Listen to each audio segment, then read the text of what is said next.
नमस्कार, news state देख रहे हैं आप और मैं हूं आपके साथ प्रगति शर्मा। सीधे लाइव तस्वीरें आपको दिखाते हैं। राजनांदगांव पहुंचे हैं अमित शाह, संबोधित कर रहे हैं। राज्य बना और माताओं बहनों को पंचायत चुनाव में 50% आरक्षण देने वाला पहला राज्य भी इन्होंने छत्तीसगढ़ को कांग्रेस ने बीमारू राज्य बनाकर छोड़ा था। हमने इसको एजुकेशन हब बनाया, पावर हब बनाया, सीमेंट हब बनाया, इस्पात हब बनाया और हेल्थ केयर का भी एक बहुत बड़ा सेंटर बनाने का काम किया। NEET, NIT, IIT, IIT, IIM, AIIMS और लाइवलीहुड कॉलेज देश में सबसे पहले बनाने का काम भारतीय जनता पार्टी ने किया। और मित्रों, भूपेश जी ने क्या किया? 5 साल से 30% भूपेश कक्का सरकार चलाने का काम ये भूपेश जी ने किया। मित्रों, भूपेश बघेल ने छत्तीसगढ़ को कांग्रेस के दरबार का एटीएम बनाकर रखा है। एटीएम बनाकर छत्तीसगढ़ के मेरे आदिवासी युवा के अधिकार का पैसा दिल्ली दरबार की कांग्रेस की तिजोरी में जाता है। दलित युवा का पैसा दिल्ली दरबार की कांग्रेस की तिजोरी में जाता है और मेरे पिछड़ा वर्ग के युवा भाइयों बहनों का अधिकार भी इनके एटीएम के थ्रू दिल्ली में जाता है। और मैंने करप्शन का ऐसा, जैसे फूड चेन बनते हैं ना, कोई पिज्जा का फूड चेन बनाएगा, कोई पाव भाजी का बनाएगा, इन्होंने करप्शन का पटवारी से लेकर मुख्यमंत्री तक का पूरा करप्शन चेन बना दिया है जो दिल्ली तक जाता है। शर्म आनी चाहिए आपको, शर्म आनी चाहिए।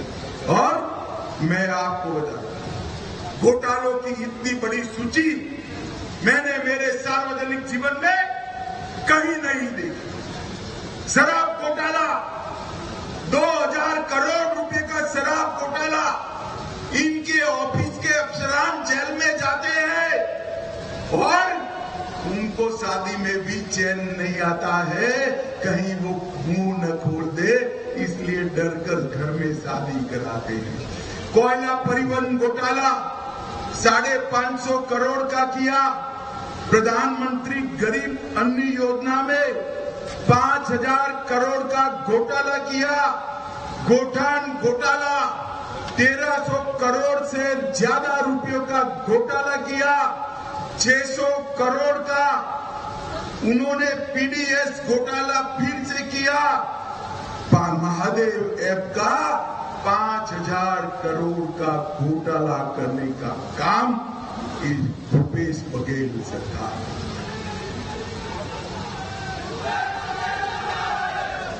उन्होंने तो बच्चों की नौकरियों को भी नहीं छोड़ा। पब्लिक सर्विस कमीशन का घोटाला कर बच्चों की नौकरियों में भी कटकी लेने का काम किया है। मित्रों, ये भूपेश बघेल सरकार कटकी और बटकी की सरकार है। हमें यहाँ विकास करने वाली सरकार चाहिए, मोदी जी के नेतृत्व में आगे ले जाने वाली सरकार। ढेर सारे वादे किए, प्रत्येक महिला को मोहतारी सम्मान योजना देना था। भूपेश बाबू क्या हुआ? मुफ्त 4 गैस के सिलेंडर देने थे। भूपेश बाबू क्या हुआ? 50,000 अतिरिक्त शिक्षक भरने थे। भूपेश बाबू क्या हुआ? शहरी क्षेत्रों में संपत्ति कर 50% कम करने का वादा किया था। क्या हुआ? राज्य में पूर्ण शराबबंदी लागू करने वाले थे। भूपेश बाबू, आपने क्या किया? बिजली का बिल आधा करने वाले थे। भूपेश बाबू, आपने क्या? उनको हिसाब देना चाहिए छत्तीसगढ़ की जनता को। मैं आज छत्तीसगढ़ की जनता को बताने आया ये भूपेश बघेल उनके शासन में छत्तीसगढ़ में न दलित खुशहाल है, न आदिवासी खुशहाल है, न ओबीसी खुशहाल है, पिछड़ा भी खुशहाल नहीं है। माताओं बहनों की तो बात ही मत करिए, युवा और किसान भी परेशान है। खुशहाल है तो गांधी परिवार अकेला खुशहाल है और कोई। जैसे मैंने अभी पहले किया, उनकी वोट बैंक की राजनीति के चलते भुवनेश्वर साहू की हत्या कर दी। आप क्या चाहते हैं कि छत्तीसगढ़ फिर से एक बार एक कौमी दंगों का केंद्र बने? चाहते हैं क्या? जरा जोर से बोलो, चाहते हो क्या? भुवनेश्वर साहू को न्याय मिलना चाहिए या नहीं मिलना चाहिए? अगर कांग्रेस फिर से चुनकर आती है तो यही तुष्टीकरण की, यही वोट बैंक की राजनीति कांग्रेस पार्टी आगे बढ़ाएगी। और मैं आपको कहता हूं, एक बार कमल फूल की सरकार बना दो कि जिन्होंने भ्रष्टाचार किया है पाई पाई उनसे वसूलेंगे और उनको उल्टा लटका कर सीधा करने का काम एक भारतीय जनता पार्टी की सरकार। भाइयों और बहनों, मोदी जी के नेतृत्व में हमने पूरे देश का सम्मान बढ़ाने का काम इस देश के प्रधानमंत्री जी ने किया। अभी अभी विधानसभा और लोकसभा में 33% माताओं बहनों को रिजर्वेशन देने का काम भारतीय जनता पार्टी की सरकार। चंद्रयान भेजा, G20 हुआ और छत्तीसगढ़ के ढेर सारे लाभार्थियों को नरेंद्र मोदी सरकार का फायदा मिला है।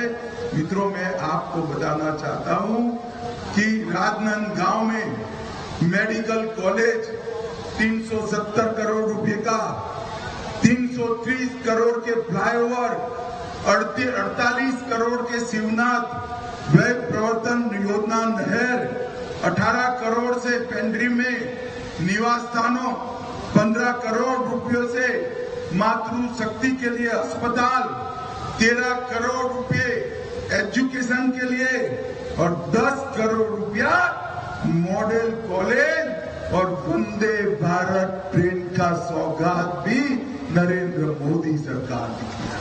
और मैं आज भूपेश जी को पूछना चाहता हूं, भूपेश जी, 2004 से 14 केंद्र में यूपीए की सरकार थी, कांग्रेस की सरकार थी, क्या दिया आपने छत्तीसगढ़ को?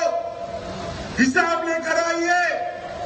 माताओं, भाइयों, बहनों, 2004 से 14 में केवल 77,000 करोड़ रुपया छत्तीसगढ़ को 10 साल के अंदर कितना दिया? जरा जोर से बोले, कितना? 77,000 करोड़। कितना? और मोदी जी ने 2014 से 23 उनके 10 साल बनाम हमारे 9 साल 77,000 करोड़ की जगह पे 3,01,000 करोड़ रुपया छत्तीसगढ़ को बेचने का काम हमने। नक्सलवाद पर नकेल कसी, 38 लाख किसानों को हर साल 6,000 रुपया दिया, 24 लाख घरों में पीने का पानी पहुंचाया, 2 करोड़ गरीब छत्तीसगढ़ वासियों को 5 लाख तक का पूरा स्वास्थ्य का खर्चा नरेंद्र मोदी सरकार ने उठाया।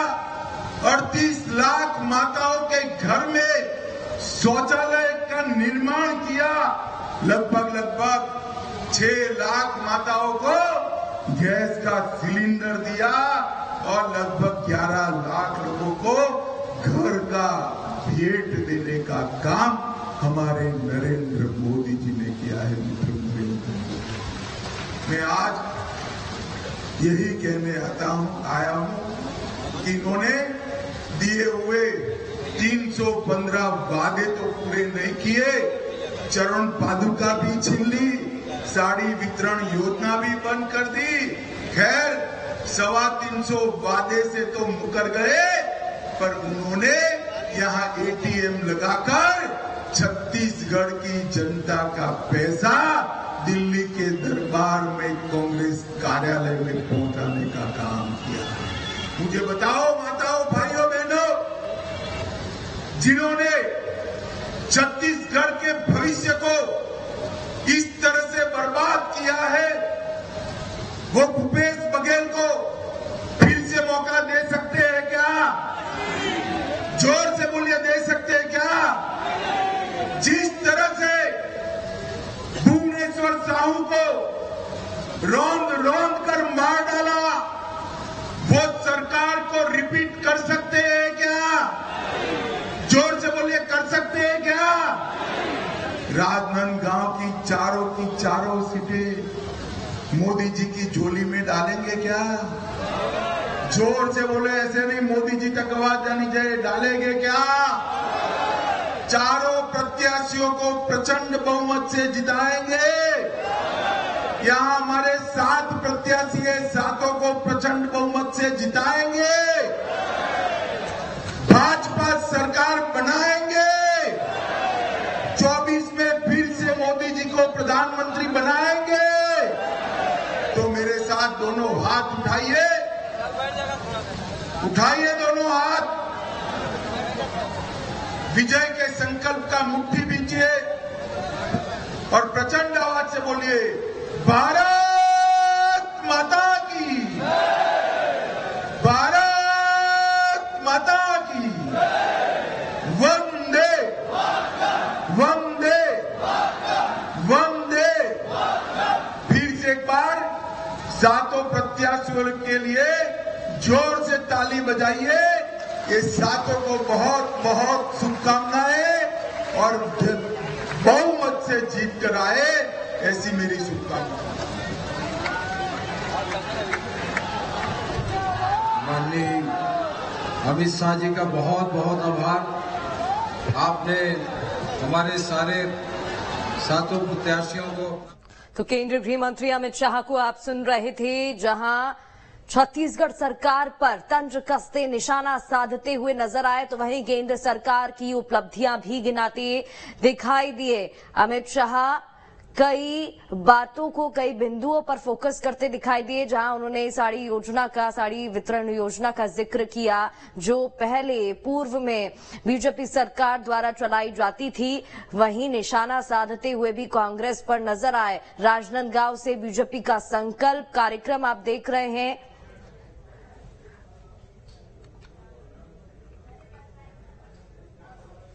तो नामांकन में बीजेपी के तमाम पदाधिकारी और कार्यकर्ता शामिल रहे, जिसकी तस्वीरें आप देख रहे हैं। और चलिए बढ़ते